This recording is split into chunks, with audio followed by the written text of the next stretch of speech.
out working on the Velocette again, just trying to clean up the body.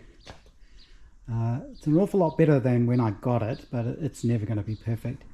So there's a lot of damage all through in here, which you can't easily get to because of the toolbox being in the way.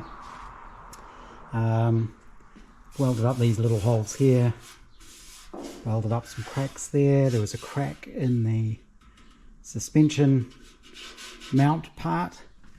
Down here, this was quite stretched, so I ended up heat shrinking a little piece here. It's still not quite right, but I think once the body is bolted to the frame, that'll stiffen all of that up.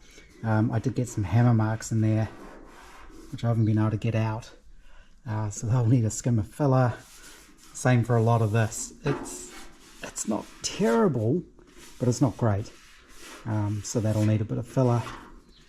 And the tail I have fixed. I've rolled that edge around, and I don't think it looks too bad. Again, skim of filler and paint, and that should be all right. I've cleaned up that where this had been cut out a little bit, just sanded the edges. I still need to finish sanding those. I think I will need to spot weld these back in place because this has all been cut away, but I can't easily weld another piece on there because then you can't get to the other side to hammer it. So I think what I will do is just drill some holes through here and effectively plug weld it to this piece just to re-stiffen all of that up. But I don't want to do that until I've made absolutely sure I've done all the hammering I want to do on the other side here, because at the moment I can get things in behind there to hammer against. I think there's some distortion in through here, possibly. I'm not sure if that was from when it was sandblasted or not, or if it was there before. It was pretty ropey before. This is where there was an extra plate added in to reinforce the seat mount, which is these 4 bolts here. You can see how it's cracked. Somebody drilled holes at the end of the cracks to stop them spreading, which is good. But either I'm going to cut this out, but I think what I'll try first is welding it up. So with the TIG, I should be able to fill all of these little holes and fix these cracks. My backup plan, if that doesn't work, is then just cut the whole lot out and weld in a new piece. But I have taken a template of this, so I know where the holes are for where the seat has to go. It may be worth welding an extra plate in underneath there anyway to strengthen this, because I think this is kind of a weak spot. The one in Southwards has a repair there as well. So I think a second plate underneath there, once I get my weld through primer, would be a good idea. Kind of fixed up where it had split here. The number plate holder, I need to get a suitable lamp for that. That's a bit dinged up, so I've straightened that as best I can. Here's my little template. Again, the glove box lid,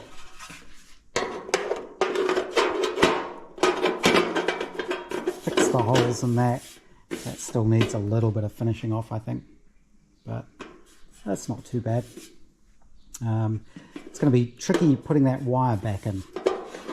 You have to open like that. There's a sort of hinge.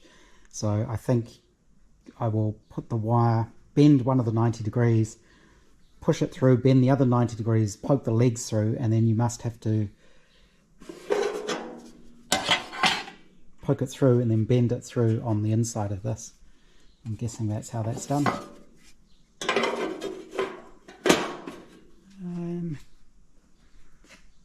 And the gear lever cover, again, that should be spot welded on.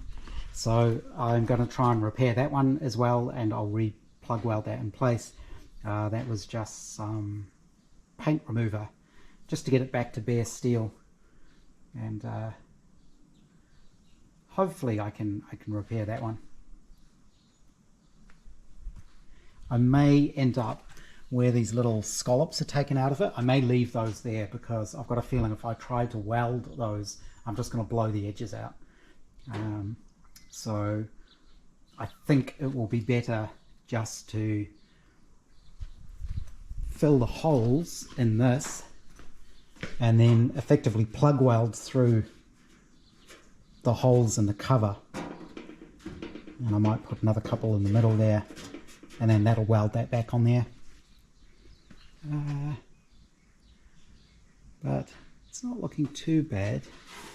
I think I need to, yeah, this side here is a little bit, again, when it's on the edge like this, it's quite hard to fix it, because as you weld, it just leaves a little blob, a little hole rather, where the weld finishes. So I may end up just leaving that how it is. I'm not sure if I can fix that easily. Or the other thing I might be able to do when I fix my MIG is just build up the edge with MIG and grind it back. That's probably the way to do it. What else do I need to do on this? Not much else. It's just going to be a matter of starting to strip all the other bits and pieces. I have stripped the paint off the little gear lever cover. That's now sitting in the evaporus, so you can't see it. That had rust, surface rust under the paint on the inside, so it was well worth cleaning that up. As I say, I think I'm going to weld that back on, but I'm going to leave the little scallops out of it. This bike's never going to be perfect. It can just be one of the scars that it wears. And I think that's probably where I'm going to leave it now for tonight. It's a public holiday here today, and since I'm still waiting for Riley things, I'm working on the Velocette. I've been doing more of the bodywork. It's getting cleaner. I haven't tackled this yet. I'll probably have a go at welding this up today, but I've been outside wire brushing things. This is the front guard. It's getting fairly clean now. This is interesting because this shows you the original factory sort of finish on these things. So when I was folding this lip up here, I was being careful trying to get it to match, look the same, but I don't think these were built to that high standard. So this is the edge here. You can see it's not even, it's all a bit wavy, and this would have been from the factory. You can also see things like in here, I'm not sure the camera picks it up, but the ripples from where this has been formed. I'm guessing this would have been done on a big press. I've got a dent there, I can take that out. So that's getting cleaned up, and I have a few other bits and pieces out there, other little bits and pieces like these, and out there I have the frame, some of the frame parts, the rear bevel drive.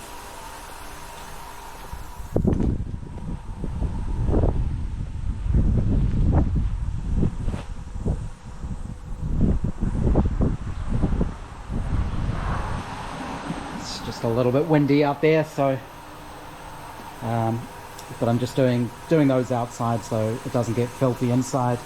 I also want to do the shocks, and I need to choose which front forks I'm going to use, give them a good clean up as well. I've done the steering head thing. The other parts of that and the bearings are sitting in the ultrasonic at the moment. They look fine, they're tapered bearings. I don't think they get a lot of wear, so they should be good to reuse. which is good because I can't actually figure how you get the bearing off the part that fits under there. There's no way to remove it as far as I can tell. So I'm just going to keep going with cleaning up as much of this stuff as I can. The rear bevel drive, I need to check the oil seal on that, but I don't think it's necessary to strip it down any further than that. I do want to get the paint off it. I don't think they were painted originally, and the paint that's on there isn't sticking particularly well, although there is red oxide underneath it, which is what I found on the inside of this guard. So you can still see little traces of it down there. So maybe that was the factory finish. Not really sure.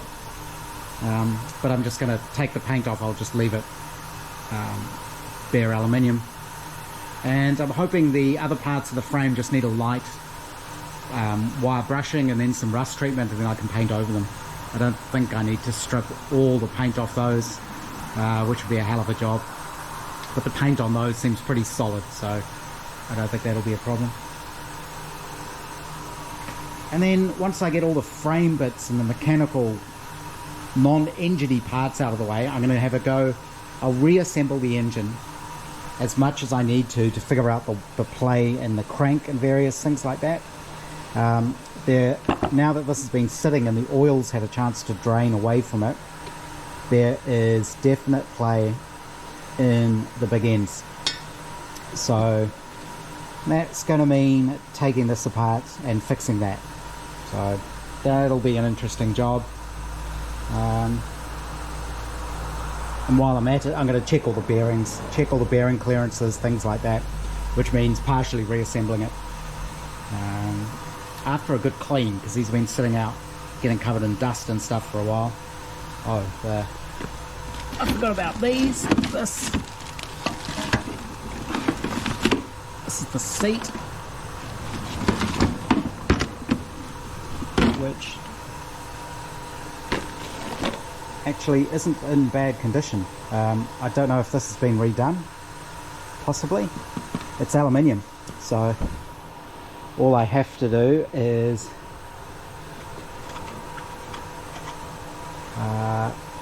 repaint the springs. I should be able to wind those. If I can grip that, I should be able to wind those out.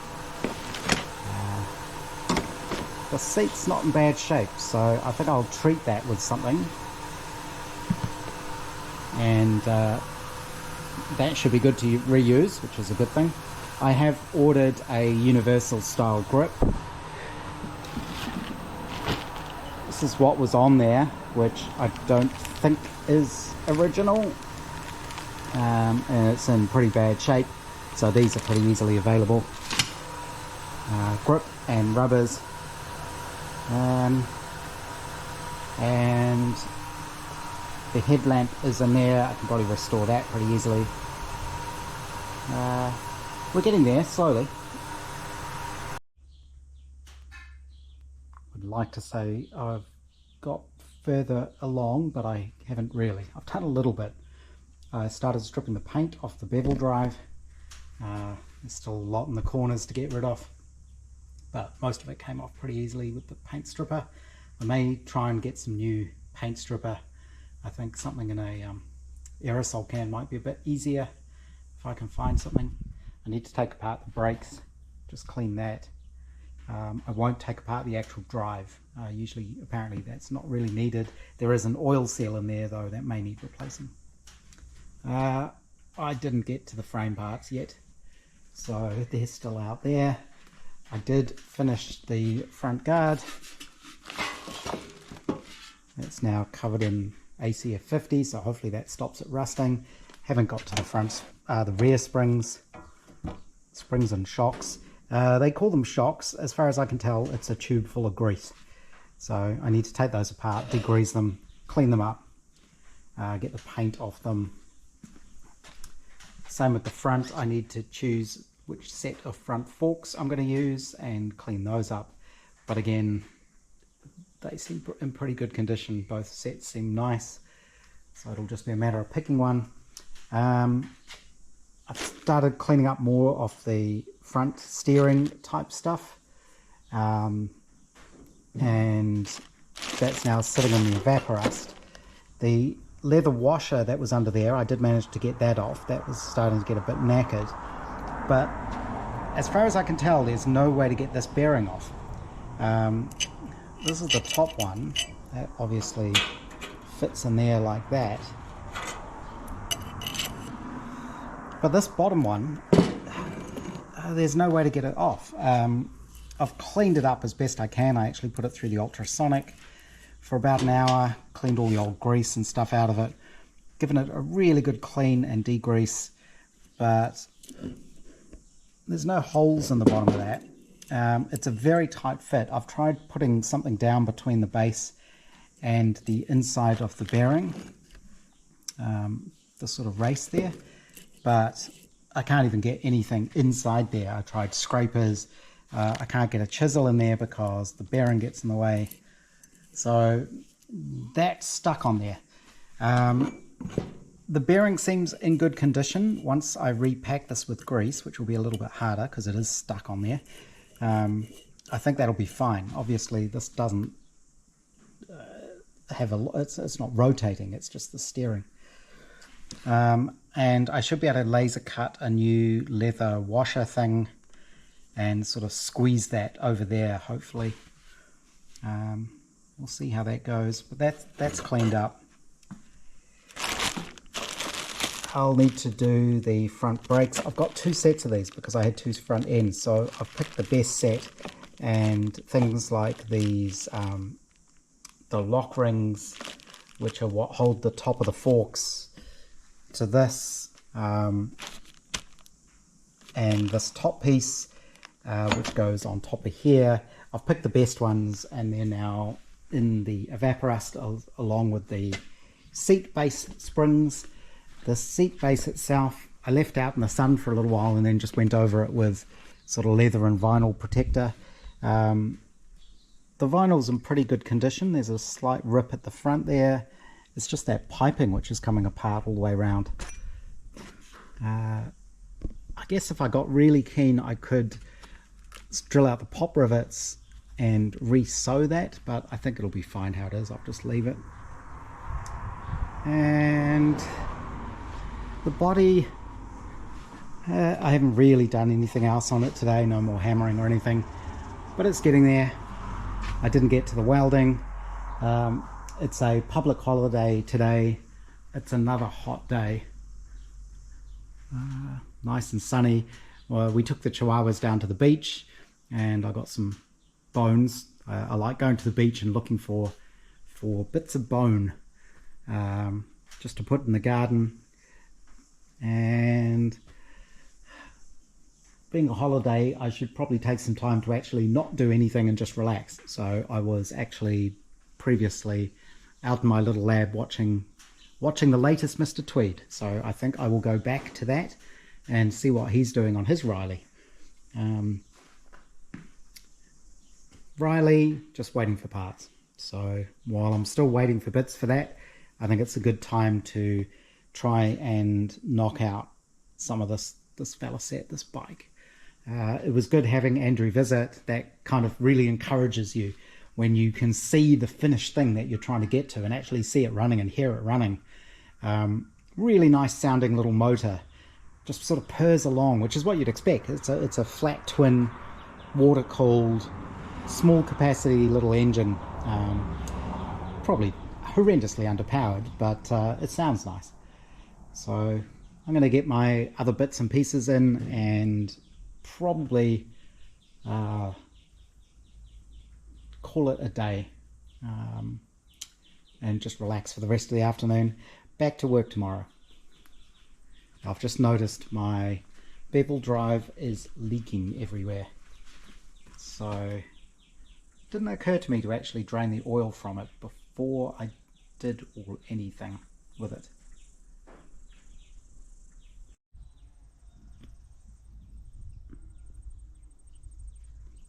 Sometimes having a lazy day just means